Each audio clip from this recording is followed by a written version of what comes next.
The following is a HoopBall presentation.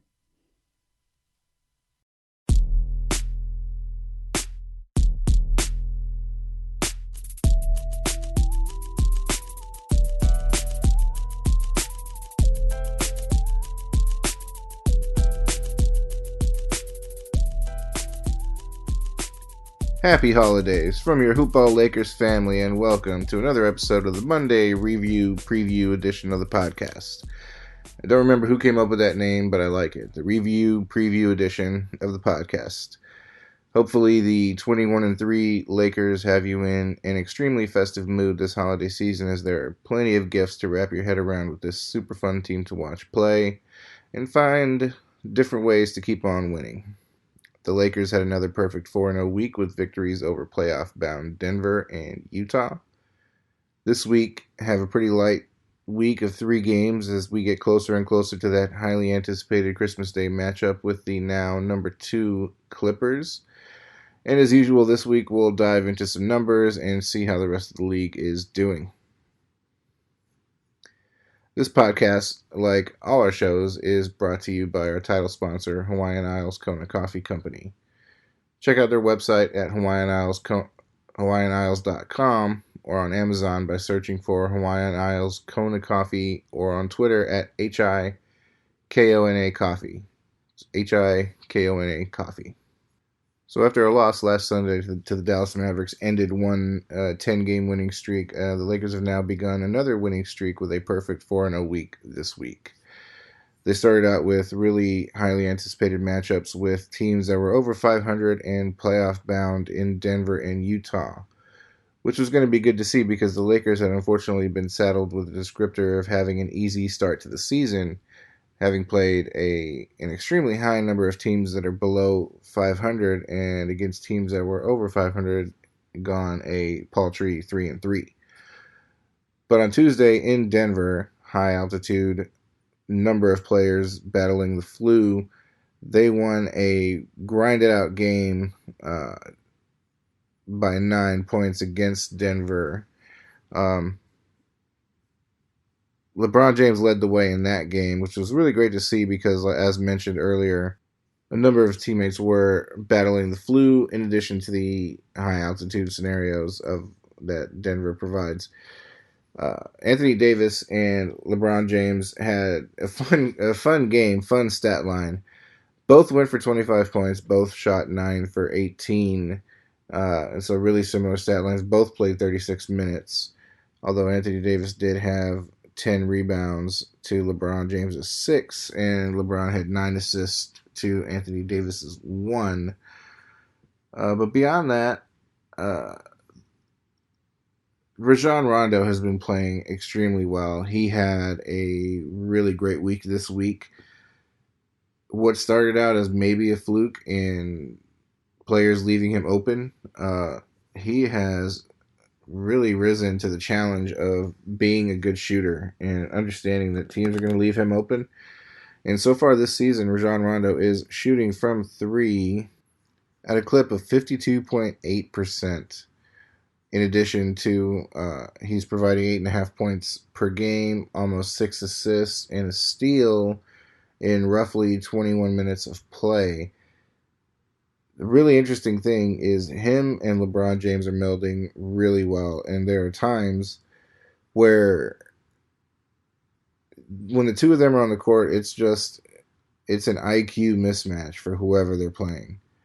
Whether it's LeBron running the offense and Rondo playing off ball, or Rondo running the offense with LeBron playing off ball, either way is a scenario that works. Rondo runs a pick and roll really well with his bigs because of the familiarity with Anthony Davis. We've talked about that. He's also been running the pick and roll really well with Dwight Howard, who's just been playing extremely well. And the fact that Rondo comes off the bench and Dwight comes off the bench, I think it only bolsters the strength of their backup units. And yeah, it's been amazing to see. And so in this Denver game, Rondo did go for 2 for 2 from 3 with 11 points, 6 assists. So it was good to see the Lakers win a game where they had to grind out a win in a defensive effort like that, because playoffs aren't gonna be as open for opportunities of really high offense like they've seen after this game. After this Denver game, the Lakers have had offensive outputs of 121, 136, and then 142 points. The 121 point game was against Utah, another playoff bound team, and they also gave up only 96 points in that game. Anthony Davis led the way there with 26 and 12. And Anthony Davis is on some kind of streak right now. So starting with this game in Utah, he went for 26. Didn't provide a whole lot else statistically other than 3 blocks. But in this game, LeBron had 20 and 12, 12 assists. Kentavious Caldwell-Pope, his improvement over the last few weeks has been immeasurable.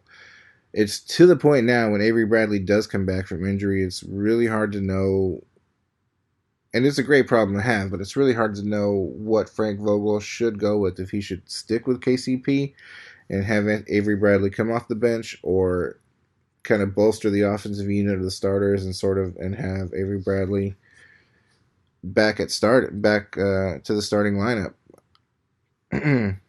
Kuzma has had an up and down week. He had 13 points in this game, and it's really important for him to get off to a fast start, and that's where he's going to excel the best. But overall, it does feel like he's struggling to find, his legit role in this one. Beyond this Utah game, the Lakers went back to their easy schedule of playing sub-500 teams. Portland, who's been underperforming a little bit, they won that game 136 to 113.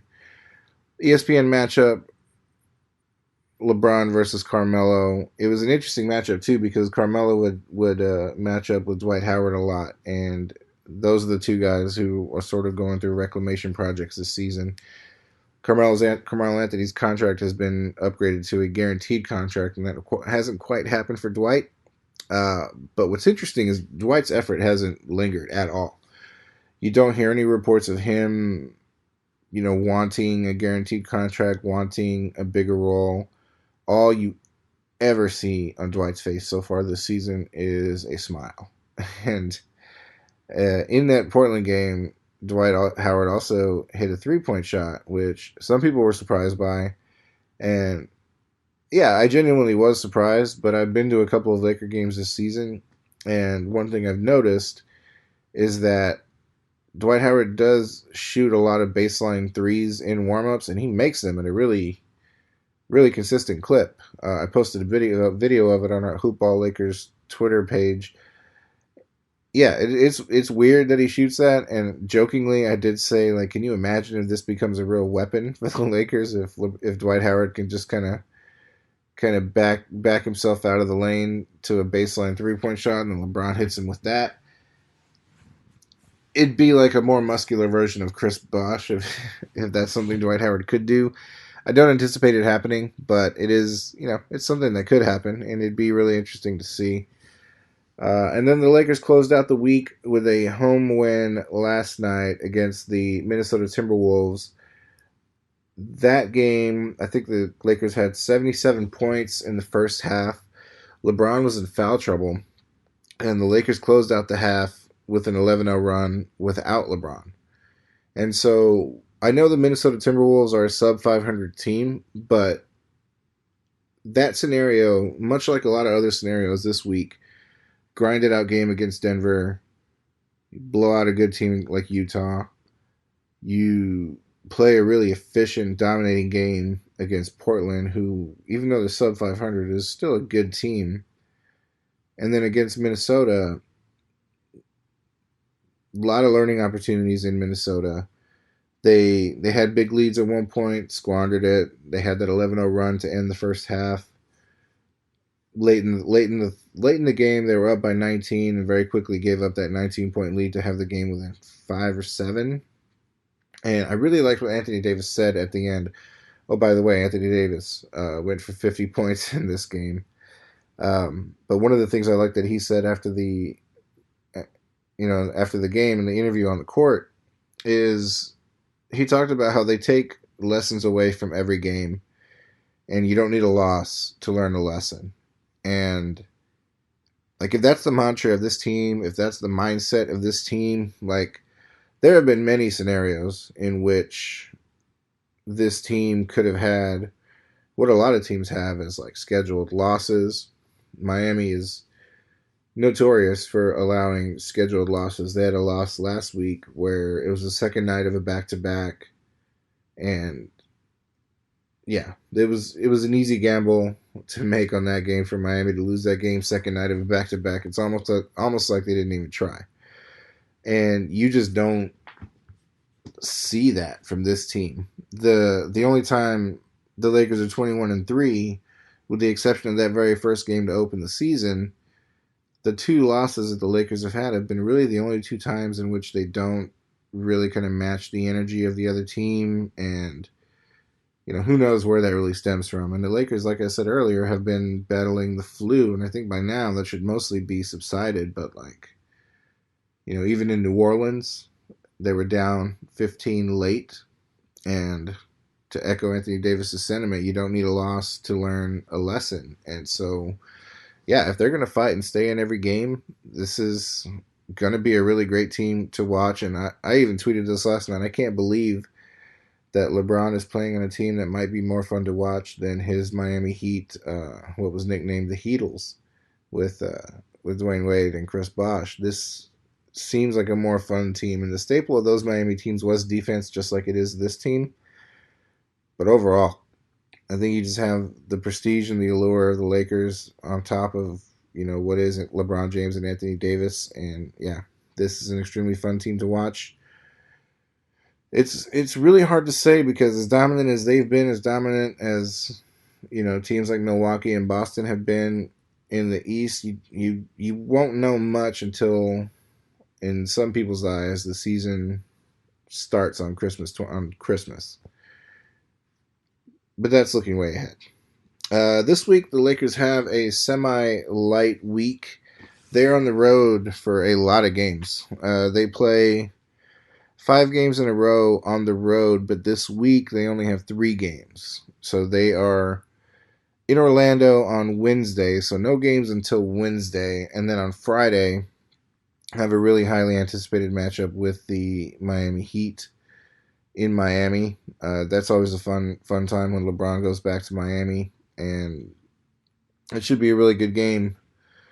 And on Sunday in Atlanta, they play the Hawks. So you figure Orlando and Atlanta, you pencil in wins there. Miami, without it being the second night of a back-to-back, no reason why the Lakers wouldn't win that game, but they obviously can't win them all. You want to see a 3-0 week, but I think 2-1 is a more realistic expectation for this week. But either way, plenty of opportunity to learn lessons, as Anthony Davis said. Plenty of opportunity for Kyle Kuzma to really figure out a role on this team. And I don't even necessarily think it's that he wants to start. I think he's just really struggling to find his way. As great a player as he is, he does have limitations. He gets very gung-ho when he has the ball. He wants to do too much, and that's not necessarily a bad thing, but his skill set leads to, when he gets the ball, if he's not catching and shooting, his aim is to drive. And once he drives and gets up in the air, he has a lot of trouble deciding what to do with the ball. If he's not going to put up a shot and has to pass in midair, it's going to be a disaster almost every time. He really needs, and this is something LeBron could maybe help him with, or Rondo, he really needs help figuring out what to do when he gets in trouble when he's handling the ball. Moving on to the injury situation, the win last night against Minnesota was a dominant one, and they scored a lot of points. They did do it without Rajon Rondo, who's experiencing a little bit of a hamstring strain right now. It's hard to say how serious it is. He missed one game. It doesn't appear to be anything super serious. It's going to miss a lot of time, but hamstrings are one of those things that you definitely want to take care of because they can linger. and they can lead. They can very easily lead to other more serious injuries. So you definitely want to take your time with that. Avery Bradley appears to be really taking his time with rehab, and I'm not saying that in a bad way, but it's the Lakers have been rolling without him, and so yeah, take the time to get that leg really right. A broken leg is no big deal, and so you definitely want to take care of that as well. You haven't heard as much this week about AD's shoulder as you did the last few weeks, and he's been playing really well. Like I said, back 3 games in a row of 36, 26, 39, and then 50. He's just playing better and better, and he is an ungodly talent. And yeah, he's just been playing really well. You haven't seen his shoulder be much of an issue. You haven't seen him reach for it or grab it. Now, he's taking some hits. He's taking some hits. He's been placed in some awkward spots where puts his arm up and kind of leaves his shoulder there. They're hanging, and he hasn't really responded to it in a way that makes you concerned about the severity of the injury of his shoulder. So it seems to be stable right now, which is a great thing. So this week, the numbers I want to dive into are the numbers of one Kentavious Caldwell Pope. He has been a bit of an enigma this season. He started out the season extremely rocky. 0 points in that first game, 1 point in the second. And since then, had just been kind of a very up and down start for the first 11 games of the season, to the point now where he was taking a severe beating on Twitter, and the announcers even kind of take shots at him. It was not a good time for him. While he was still providing really great defense, it just wasn't there for him offensively. And it was to the point where there was going to be a concern. He even fell out of the rotation a little bit on a couple of nights. Around games 9 and 10, played 4 minutes and then 8 minutes, but then he exploded back up for 18 minutes in game 11 against Golden State. But one thing I noticed about him, now he's, a lot of people put stock into, agents and who represents different players and things like that. And so a lot of people know that Kentavious Caldwell Pope is a clutch client of Rich Paul's, and so therefore he's very close to LeBron. And I can't remember which game it was, and it wasn't in the camera's focus. I just sort of saw it on the side, but the game ended in a Laker win, and you saw LeBron take KCP aside and kind of whisper in his ear, and you could tell that what he was doing was really encouraging him and telling him that he still believed in KCP, and that conversation must have bore fruit. So for the first 11 games of the season, KCP was averaging about 19 minutes a game, scoring 5.3 points a game, shooting 22% from three-point land, which is mostly where his value comes. He's one of these spot-up shooters who, as LeBron and AD drive, KCP's not meant to shoot a lot of layups and things like that. So yeah, he's going to be there for three-point shooting, and when he's shooting 22%, that's definitely not where you want to be. But since game 12, which started with Sacramento, and started really right around Avery Bradley's injury, he has gone 6 games in a row over double figures, and he went from averaging those first 11 games 5 points a game to the next 8 games averaging 11 points a game, shooting 51% from three-point land, and doubling his three-point attempt outputs. So he went from attempting two threes a game, hitting less than a quarter of them, to now he's shooting over 4 threes a game, and shooting about 4 threes a game, and he's hitting right at just above 51%. He's also getting more rebounds, about 3 rebounds,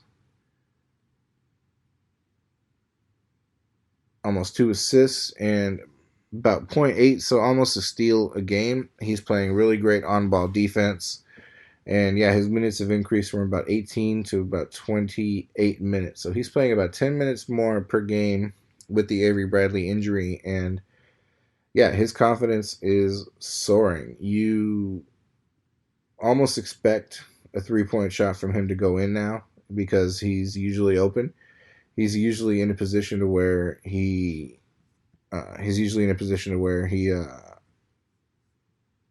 is catching and shooting. And so yeah, it's really easy for him to excel in a situation like that. And I think guys like him that are close to LeBron really respond to his encouragement and things like that. And so yeah, he's been playing extremely well. Focusing on his 3-point shooting, 92% of his 3-point shots are assisted on, meaning he doesn't really create his own three-point shot. And I think most surprisingly, perhaps, per 100 possessions, he actually has a positive offensive rating of 111. To put that into perspective, at 111, LeBron's at a 118. And his defensive rating isn't as low as LeBron's. LeBron's is actually a 104 defensive rating. But Kentavious Caldwell-Pope is 108. And so, yeah, in limited minutes, he is absolutely making the most of his opportunities overall, shooting 45% from the field. That 22% 3-point shot number has climbed up with the last 8 games, so he's now shooting at about 38%, which is what you want. A good quality NBA shooter is going to shoot 40 to 45%, and so he's almost at that clip. But then, like I said, the last 8 games he's been over 50%. So, yeah, his net per 100 rating, he's in a +3, of which a lot of these guys are in the positive number, which is great. And per 36, he's also averaging about 12 points a game. And remember, he plays about 28 minutes a game, and so his per 36 is going to be pretty close to his actual number. 12 points a game at this point, 1 steal, 3 assists, 3 rebounds. Yeah, 38% from 3. So Kentavious Caldwell-Pope has vastly improved at the start of his season. I think he's improved over last season. And I think that's an extension of a healthier LeBron, a better team around LeBron, and to be quite honest, coaching. Nothing against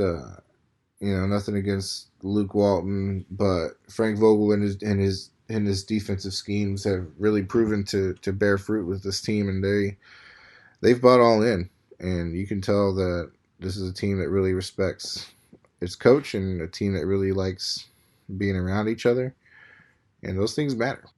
So let's go ahead and close this thing out by taking a look at how the rest of the league is doing. So we mentioned that the Lakers are still number 1 at 21-3. So with that extra victory, now have the number 1 overall seed for the entire league. The Clippers have finally gotten to where people expected them to be, and the West now appears to be a battle between the 2 Staples Center teams. At 17-7, the Clippers have secured the number 2 spot, surging way above expectations at this point. Have to be the number 3 Dallas Mavericks at 16-7. Luka has been playing out of his mind, and that hasn't stopped. And whether or not it's gonna stop, the Mavericks, the way they're overperforming, they're definitely going to be buyers of the trading deadline. And so the West by no means is going to be a complete picture at any of this point. And like I said, in a lot of people's mind, the season doesn't really start until Christmas. And yeah, I think the Mavericks are going to be heavy buyers at the trading deadline. And so they are going to be a team to watch the rest of the season. Houston at 15-7 is, at this point now, they're probably about where you expected them to be. They probably didn't expect to be hovering around 4. But you've got to figure nobody really expected the Lakers to only be at 3 losses either. And so that's extra losses to dole around the rest of the West. And yeah. Denver 14-7. So at the time, I believe they were the number 2 or 3 seed last week, and they've dropped down to 5. Utah is 6, and so you might still get a lot of Lakers haters saying that, yeah, Denver and Utah are playoff bound, but they're on the lower end of that playoff spectrum. But they're still really good teams, Denver especially, and so, yeah, I think that's just haters being haters. And so to round out the West and the playoffs, that 7 and 8 spot looks like it's going to be a dogfight between 6 teams. So you've got Oklahoma City at 10 and 12, as well as Phoenix and Minnesota at 9 and 13, 9 and 14, 9 and 15, respectively. You have the Sacramento Kings, the San Antonio Spurs, and the Portland Trailblazers. The Trailblazers and the Spurs have almost always been playoff teams, at least as long as I've been alive. And so you've got to figure at some point they're going to make a move to surge back up. Phoenix, I think, has to surge back down at some point. I think Oklahoma City and Minnesota are about where they need to be. And so I think eventually you'll find that Phoenix and Sacramento will bow out of this race, and it'll end up being between OKC, San Antonio, and Portland for those 3 teams for the last 2 playoff spots in the West.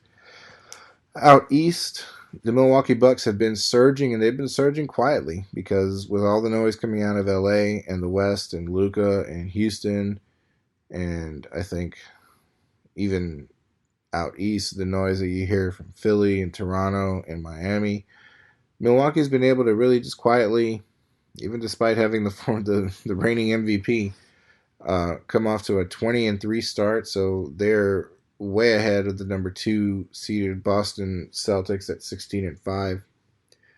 Miami, like I said, overperforming a little bit at 17 and 6, but that's probably going to be more or less where they end up. I think Philly is underperforming, and so if Philly is going to get better, you got to figure Miami will drop a little bit. But currently, Philly is number 4 at 17 and 7. Toronto at 5 is 15 and 7. But they're a legit, really good team, and they're not one that I think people should sleep on. And Indianapolis at 15 and 8, and we keep talking about eventually Victor Oladipo is going to come back. I haven't read or really heard if he'll be back this season, but they're clearly an extremely well-coached team to be able to play this well without any real superstars. Like Malcolm Brogdon is about their biggest superstar. And Brooklyn at 13 and 10, they potentially have an interesting problem on their hand because they play better without Kyrie. And Kyrie's been out with a shoulder injury for a little while. So it's hard to say. I mean, you don't trade a piece like Kyrie, but you've got to figure out how to make him the most effective.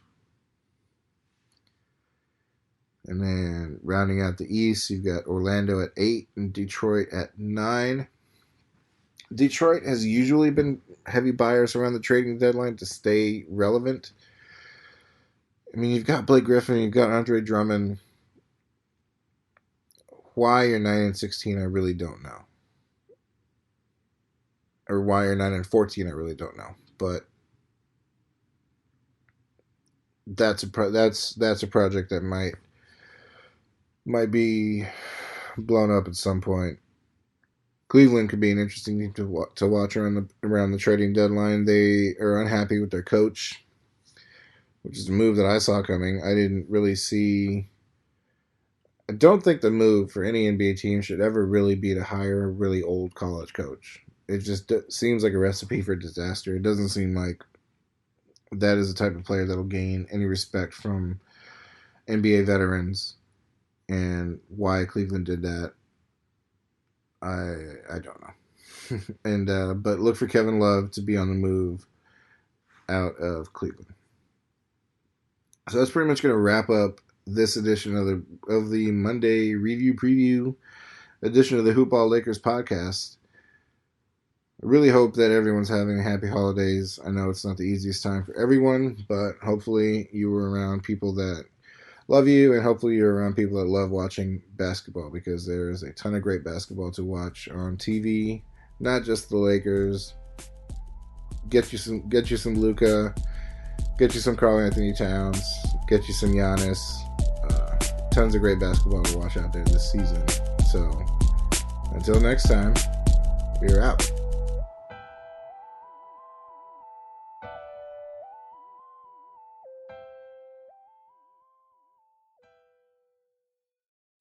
This has been a HoopBall presentation.